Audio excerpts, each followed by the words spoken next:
YouTube channel Saraswati commerce academy. तो आज हम करने वाले हैं क्लास +1 की बिजनेस स्टडीज का चैप्टर नंबर 11। इससे पहले वाले जो हम 10 चैप्टर है वो हम ऑलरेडी डिस्कस कर चुके हैं। अगर आपको उनका लिंक चाहिए तो आपको डिस्क्रिप्शन बॉक्स में मिल जाएगा, वहां पे क्लास +1 की बिजनेस प्लेलिस्ट जो है वो क्रिएट है, तो आप वहां से वो पहले वाली वीडियोस जो है वो देख सकते हैं। जो आज का जो हमारा टॉपिक रहेगा वो है multinational companies and joint venture. आपने कभी ना कभी मल्टीनेशनल कंपनीज के बारे में सुना होगा, डेली बेसिस पे आप उनके प्रोडक्ट यूज भी करते होंगे और कहीं ना कहीं तो आपने उसको जरूर सुना भी होगा। ठीक है, अब देखिए मल्टीनेशनल कंपनीज का क्वेश्चन मल्टीनेशनल कंपनीज के नाम से भी आ सकता है, ट्रांजैक्शनल कॉर्पोरेशन के नाम से भी आ सकता है और ग्लोबल कॉर्पोरेशन के नाम से भी आ सकता है। ठीक है, इसके ये जो 3 नाम है वो आप अच्छे तरीके से याद कर लीजिए, multinational companies, transactional corporation and global corporation. अब इसकी जो शॉर्ट फॉर्म है वो क्या है, एमएनसी। ठीक है, मल्टीनेशनल कंपनीज की शॉर्ट फॉर्म है एमएनसी। अब देखो मल्टीनेशनल कंपनीज होती क्या है। मल्टीनेशनल कंपनीज वो कंपनी होती है जो रजिस्टर्ड तो अपनी कंट्री में होती है, ठीक है, जो उनकी होम कंट्री है वहां पे उनका रजिस्ट्रेशन होता है, लेकिन वो फैली कहाँ पे होती है, वर्ल्ड के अलग अलग हिस्सों में, अलग अलग कंट्रीज में उनका क्या होता है, बिजनेस होता है पूरा। ठीक है, अब देखो MNC is known as a company with headquarter in one country, जिनका हेडक्वार्टर तो कहाँ होता है, यानी कि हेडक्वार्टर का मतलब क्या होता है, हेड ऑफिस, जिनका हेड ऑफिस तो एक कंट्री में होता है जहाँ पे ये खुली होती है यहाँ पे।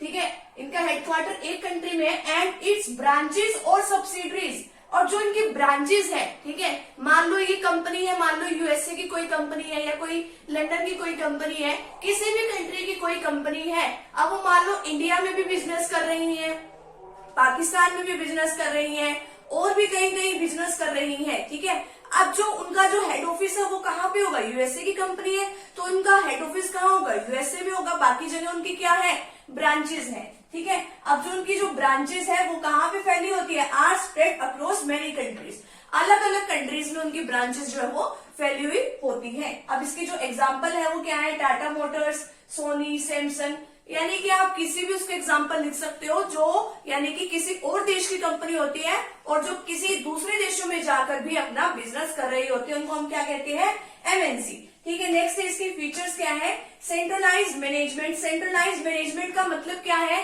कि यानी कि देखो अब इसका हेड ऑफिस कहाँ होता है, इनकी जहाँ पे मतलब ओपन हुई होंगी, जहाँ पे इसकी एस्टेब्लिशमेंट सही में हुई होगी वहां पे इनका हेड ऑफिस है। जैसे मैंने एग्जाम्पल दिया, यूएसए की कोई कंपनी है या किसी और देश की कोई एक्चुअल में जो कंपनी है। ठीक है, अब जो इनका हेड ऑफिस है और इनकी ब्रांचेस अलग अलग देशों में होती है, अब जो हेड ऑफिस जो रूल्स बनाएगा वो कहाँ पे होंगे, वो सारे की सारी जितने भी इसकी ब्रांचेस होंगी वो सारे के सारे रूल्स वो भी फॉलो उसकी जरूर करेंगी। ठीक है, अब देखो मान लो कि कोई स्कूल है, एक छोटा सा एग्जांपल लेते हैं, एक स्कूल है उसकी जो है अलग अलग ब्रांचेस है। ठीक है, अब जो बड़े वाला स्कूल है ना उनका, तो वो क्या करेंगे, तो जो बड़े वाला स्कूल जो भी अपने रूल्स बनाएगा वो छोटे छोटे जितनी भी उसकी स्कूल की ब्रांचेस होंगी वो सारे रूल्स एंड रेगुलेशन उसकी फॉलो करेंगी। वही हाल इसमें है। अब नेक्स्ट है world wide spread. World wide spread का मतलब क्या है कि ये बहुत सारी कंट्रीज में इसका बिजनेस फैला हुआ होता है। जिस भी कंट्री में जाते हैं, जिस कंट्री में जाके बिजनेस करते हैं उसको हम क्या कहते हैं, होस्ट कंट्री। अब जिस भी कंट्री में ये जाएंगी वहां की जो भी रॉ मटेरियल्स है उसको वो यूज करेगी। ठीक है, तो यूज करती है ये उन देशों के रॉ मटेरियल्स को। नेक्स्ट है better quality products. Better quality product का मतलब क्या है, अब देखो ये इतनी अच्छी कंपनीज होती है, इतनी बड़ी बड़ी कंपनीज होती है, इनका कंपटीशन बहुत ही ज्यादा होता है। अब कंपटीशन इतना ज्यादा है तो ये अच्छी क्वालिटी के तो गुड्स जो है वो प्रोवाइड करेंगी। नेक्स्ट है लार्ज साइज। अब इनका जो है लार्ज साइज होता है, लार्ज साइज का मतलब इनके पास बहुत सी कैपिटल होती है। ठीक है, तो इनका साइज बहुत बड़ा है और वैसे भी अलग अलग हिस्सों में देशों के फैले हुई होती है। नेक्स्ट है एक्सेस टू इंटरनेशनल मार्केट, यानी कि इनकी इंटरनेशनल मार्केट तक पहुंच है। ठीक है, अब हम है जैसे कि इंडिया में रह रहे हैं, इंडिया में कोई हमने कंपनी स्टार्ट करी और वो जो है हमने उसकी ब्रांचेस जो है वो अलग अलग कंट्रीज में जाके ओपन कर ली, तो हमारी भी तो इंटरनेशनल मार्केट तक पहुंच होगी। इसी तरीके से जो भी कोई मल्टीनेशनल कंपनीज होती है उनकी इंटरनेशनल मार्केट तक पहुंच तो होती ही है। Next is special attraction to advertisement. अब ये है एडवर्टाइजमेंट पे ज्यादा फोकस करती है, इनको ये रहता है कि हमारे प्रोडक्ट्स के बारे में दूसरे लोगों को पता चले। नेक्स्ट इसकी मेरिट्स क्या है, increase in foreign investment. Increase होती है फॉरेन इन्वेस्टमेंट। मान लो अगर कोई दूसरे देश की कंपनी हमारे इंडिया में आके बिजनेस कर रही है तो वो अपने देश की कैपिटल भी तो लेके आएंगी, तो हमारे देश में क्या आएगा, दूसरे देश का पैसा आएगा। ठीक है, और उस पैसे का इस्तेमाल, उस करेंसी का इस्तेमाल हम किस चीज में कर सकते हैं, हम दूसरे देशों से कोई भी सामान जब मंगवाते हैं यानी कि इंपोर्ट करते हैं तो उस टाइम में हम उन पैसों का इस्तेमाल कर सकते हैं। नेक्स्ट है इंक्रीज इन एम्प्लॉयमेंट। अगर वो हमारे देश में आके कोई बिजनेस कर रहा है मान लो, तो हमारे देश के लोगों को रोजगार मिलेगा। नेक्स्ट है प्रॉपर यूज ऑफ रिसोर्सेज। अब ये जो हमारी ह्यूमन रिसोर्सेज है और जो हमारी फिजिकल रिसोर्सेज है, दोनों ही रिसोर्सेज का ये बेटर वे से यूटिलाइजेशन करती है। Increase in export. एक्सपोर्ट का मतलब क्या है, हम दूसरे देशों को कोई सामान भेज रहे हैं, अब ये एक्सपोर्ट हमारा बढ़ता है। एक्सपोर्ट बढ़ने से, अब एक्सपोर्ट किस तरीके से बढ़ेगा, अभी मल्टीनेशनल कंपनीज आए तो हमारे देश के लोगों को लगेगा कि हमें भी अपना कुछ ना कुछ बिजनेस करना चाहिए, हमें भी कुछ ऐसा प्रोडक्ट बनाना चाहिए कि ताकि हम भी दूसरे देशों में सप्लाई करें, ताकि हमारे पास पैसा आए। ठीक है, तो इसलिए ये मोटिवेट होकर ये काम करते हैं, सामान बनाते हैं और अपना देश में जो बना हुआ सामान है वो दूसरे देशों में एक्सपोर्ट करते हैं। नेक्स्ट है टेक्निकल डेवलपमेंट। टेक्निकल डेवलपमेंट का मतलब क्या है कि नई नई न्यू टेक्नोलॉजी लेके आती है, न्यू टेक्नोलॉजी हमारे देश में आती है तो हमारे देश में और भी ज्यादा विकास होता है। नेक्स्ट है एंड ऑफ लोकल मोनोपोली। कुछ प्रोडक्ट्स ऐसे होते हैं कि जिनको लोगों को लगता है कि हाँ भी हम ये प्रोडक्ट्स बना सकते हैं, कोई और ऐसा प्रोडक्ट नहीं बना सकता, और अगर ये मल्टीनेशनल कंपनीज आ जाती है तो ये भी अपने लेवल पर वो प्रोडक्ट बनाती है। वैसे तो ये मौज कर रहे होते हैं कि मोनोपोली अपनी ही होती है। मोनोपोली का मतलब क्या है, जिसके अंदर सिर्फ एक सेलर है और खरीदने वाले क्या है, बहुत सारे।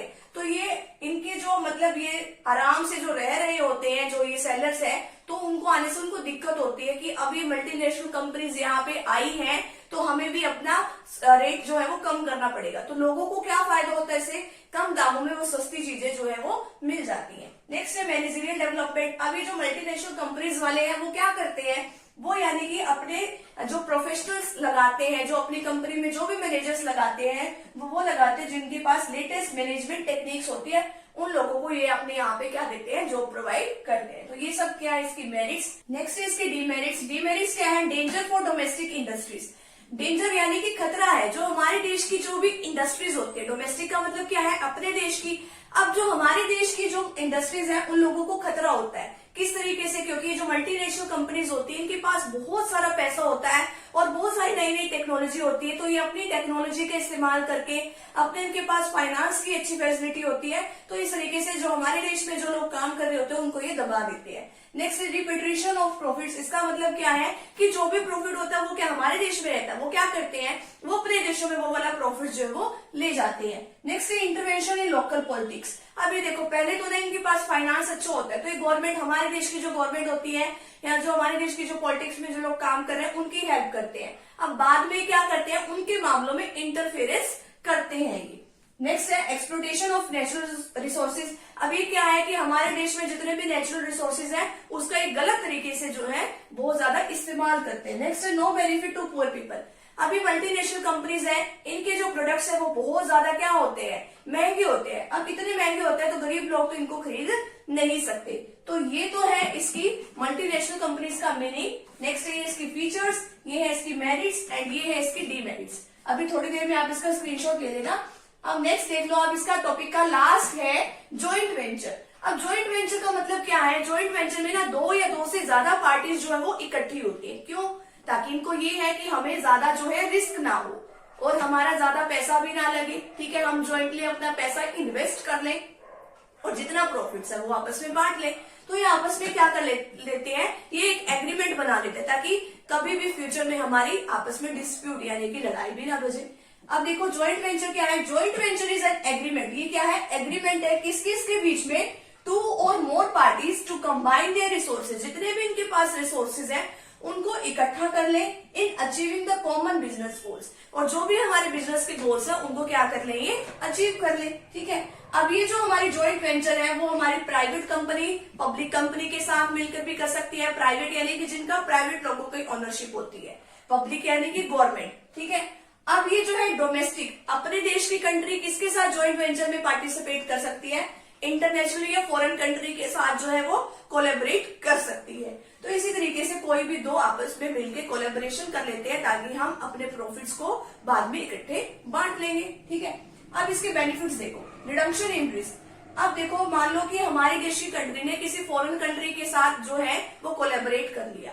अब उसको तो मान मान लो उन्होंने जाके दूसरे देश में बिजनेस सेटअप किया अपना, तो उसको तो अपने देश के बारे में पता होगा कि किस तरीके के लोग सामान को पसंद करते हैं, किस तरीके के लोग सामान को पसंद नहीं करते, वो अपने हिसाब से प्रोडक्ट्स वगैरह बनाते हैं। तो इस तरीके से जो रिस्क है वो क्या हो जाता है, कम हो जाता है। ठीक है, अब नेक्स्ट है टेक्नोलॉजिकल बेनिफिट। अब दो लोग अगर मिलकर काम करेंगे और वैसे भी दूसरे देशों की कंट्री के साथ अगर हम टाई अप करते हैं तो उनके पास एडवांस टेक्नोलॉजी है, उनका बेनिफिट भी मिल जाता है।